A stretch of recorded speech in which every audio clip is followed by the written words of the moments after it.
बिस्मिल्लाहिर्रहमानिर्रहीम। Program logic with Salman Abid. हमारे तज्जियों और तबसरों को जानने के लिए चैनल को ज़रूर सब्सक्राइब कीजिएगा और अपना फीडबैक भी दीजिएगा। आज हम गुफ्तगू करेंगे पाकिस्तानी सियासत में इस्टेब्लिशमेंट के किरदार के बारे में। और हमेशा से पाकिस्तान की सियासत में इस्टेब्लिशमेंट का किरदार ज़ेरे बहस रहा है। एक तबका उसकी हमायत करता है तो दूसरा तबका उसकी मुखालफत करता है। लेकिन मौजूदा सूरत हाल काफ़ी दिलचस्प नज़र आती है। यानी इस वक्त PDM की जो जमातें हैं, जो हुकूमत गिराओ तहरीक का हिस्सा है, उनमें से बेशतर अफराद, चाहे उनका ताल्लुक मुस्लिम लीग नून से है, पीपल्स पार्टी से है, JUI से है या और दीगर जमातों से है, वो इस बयानिए को तक़वियत दे रहे हैं कि मौजूदा सूरत हाल में इस्टेब्लिशमेंट न्यूट्रल है। और उसका जो वजह बताते हैं वो डस्का के इंतखाब में जिस तरह से वहाँ पर इंतखाब हुआ और उसके बाद जिस तरह से इलेक्शन कमीशन ने उस इलेक्शन को कालेदम करार दिया, उसके बाद हमज़ा साहब के साथ जो कुछ हुआ, यानी वो रिहा हुए, और फिर जो सेनेट का इंतखाब हुआ इस्लामाबाद की नशिस्त पे, जहां हुकूमती उम्मीदवार हफीज़ शेख को हारना पड़ा, तो तासुर ये दिया जा रहा है कि इस वक्त इस्टेब्लिशमेंट इमरान खान के साथ नहीं खड़ी हुई, ना उनकी कोई अंधाधुंध हमायत कर रही है और ना उनको ज़्यादा से ज़्यादा पॉलिटिकल स्पेस देने की कोशिश कर रहे हैं। और यही कहा जा रहा है कि इस्टेब्लिशमेंट इस वक्त हुकूमत से ना सिर्फ नाला है बल्कि अपने आप को उसने फासला पैदा कर लिया है। लेकिन साथ साथ एक दूसरा मौक़िफ़ भी है। PDM के लोग जो है पैरेलल एक मुतबादल नैरेटिव भी डेवलप करते हैं और कहते हैं कि जी इस्टेब्लिशमेंट मुदाखलत कर रही है। मिसाल के तौर पे डस्का के इंतखाब के बारे में भी मरियम नवाज़ ने कहा कि इस इंतखाब में एजेंसियों ने PTI के उम्मीदवार की हमायत की है। इसी तरीके से इस्लामाबाद में जिस वक्त सेनेट का इंतखाब हुआ, हफीज़ शेख बमुकाबला यूसुफ रज़ा गिलानी, उस वक्त भी मरियम साहिबा ने और खाकान अब्बासी ने कहा कि उनको लोगों को वोट डालने से रोका जा रहा था और इसमें एजेंसियां मुलव्वस थीं। और तीसरी बात उस वक्त हुई जिस वक्त खिलाफ तवक्को वज़ीर आज़म इमरान खान ने कौमी असम्बली से एतमाद का वोट लेने का फैसला किया, तो PDM में बाज़ जमातों ने कहा,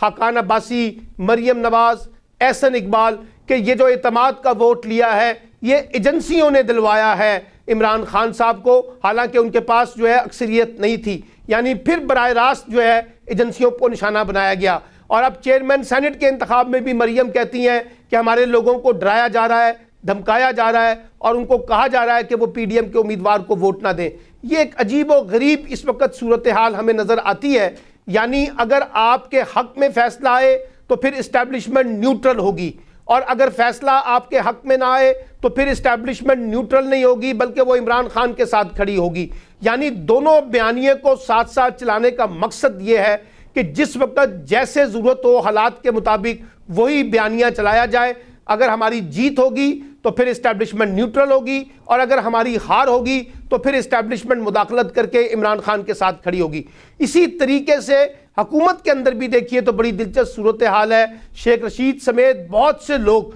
बार बार ये तासुर देने की कोशिश करते हैं, वज़ीर आज़म ये तासुर देने की कोशिश करते हैं कि इस्टेब्लिशमेंट हमारे साथ खड़ी है और वो इस वक्त इमरान खान के साथ खड़ी है, और यही जो एक सफ़ में खड़े हुए हैं, एक पेज के ऊपर हैं, और बार बार इस्टेब्लिशमेंट को अपने साथ जोड़ने की कोशिश करते हैं, जिसकी बुनियाद पे सियासी तज्जिया निगार, सहाफ़ती तज्जिया निगार ये सवाल उठाते हैं कि हुकूमत को क्या ज़रूरत है कि वो अपने सियासी मामलात में बार बार एक शेड का सहारा लेती है इस्टेब्लिशमेंट का। और यही शेड का सहारा अपोजिशन भी अपने मफादात के तहत जब लेनी हो तो वो भी लेते हैं। यानी दोनों बड़ी सियासी कुव्वतें हुकूमत और अपोजिशन में जो मौजूद हैं वो अपनी अपनी ज़रूरत के तहत इस्टेब्लिशमेंट को इंगेज करती हैं। अच्छा, अगर आपने इस्टेब्लिशमेंट को पाकिस्तानी सियासत से एलिमिनेट करना है तो फिर हमारी मौजूदा क़यादत, चाहे वो हुकूमत में है या अपोजिशन में है, उनको अपने अपने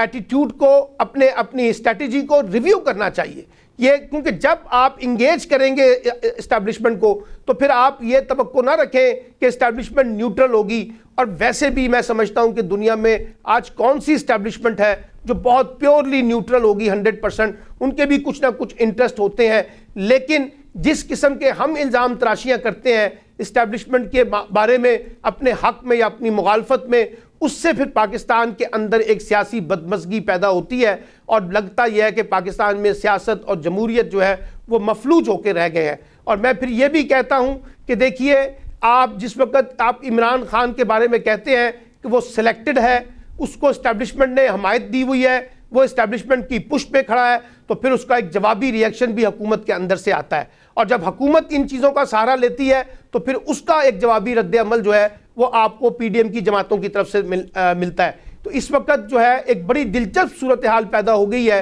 कि हर फरीक अपने अपने मफाद के तहत इस्टेब्लिशमेंट को अपनी मर्जी और मंशा के मुताबिक चलाना चाहता है। और यहाँ मैं एक और बात कहना चाहता हूँ कि इस्टेब्लिशमेंट को भी एक बराह रास्त शटअप कॉल जो है वो पाकिस्तान की पॉलिटिकल फोर्सेस को, चाहे वो हुकूमत में या अपोजिशन में, उनको देनी होगी और कहना होगा कि आप हमारे नामों को बराह रास्त इस्तेमाल मत करें किसी की हमायत में और किसी की मुखालफत में, क्योंकि जब तक ये खामोश रहते हैं इस्टेब्लिशमेंट, और ये फिर बढ़ चढ़ के बात करना शुरू कर देते हैं, और उससे फिर सियासी माहौल में तलखी भी आती है और उससे फिर आपका सियासी जो एटमॉस्फेयर है उसकी क्रेडिबिलिटी, उसकी लेजिटिमेसी भी जो है ना वो डिस्टर्ब होती है। तो मैं ये कहना चाहता हूँ कि फाइनली कि आप जो है कम अज़ कम इस्टेब्लिशमेंट के मामले में ज़रा संजीदगी दिखाएं। अगर आपको रिजर्वेशंस हैं तो फिर आप एक पॉलिटिकल तरीके से उन मामलात को उठाएं और उसके ऊपर बातचीत करें। ये जो हमने एटीट्यूड उठा लिया है कि टीवी पर आके बात करने का, यानी मिसाल के तौर पे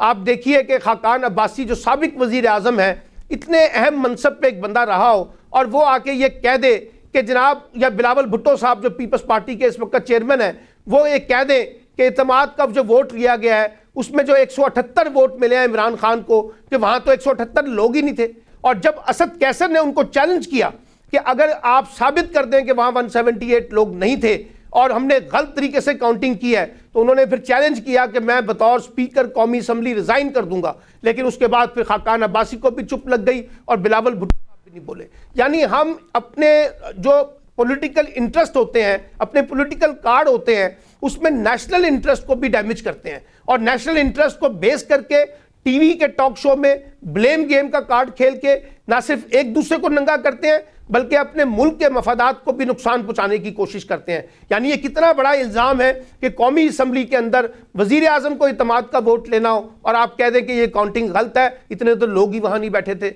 और उसमें फिर इस्टेब्लिशमेंट को भी आप उसमें शामिल कर दें। सो मेरा ख्याल है अब वक्त आ गया है कि पाकिस्तान की पॉलिटिकल लीडरशिप एक मैच्योरिटी का रवैया अख्तियार करे। ज़रूर इस्टेब्लिशमेंट के रोल के बारे में बात होनी चाहिए, ज़रूर उनके ऊपर क्रिटिसिज्म होना चाहिए, लेकिन इसको लॉजिकल होना चाहिए, इसको एविडेंस बेस्ड होना चाहिए, इसको बैशिंग की बेसिस पे ना करें। जब आप बैशिंग का टूल इस्तेमाल करेंगे तो उससे फिर इस्टेब्लिशमेंट और सियासी लोगों के दरमियान जो टकराव होगा वो किसी भी सूरत में पाकिस्तान के सियासी मफादात के लिए, पाकिस्तान के जमहूरी मफादात के लिए और पाकिस्तान के रियासती मफादात के लिए ठीक नहीं होगा।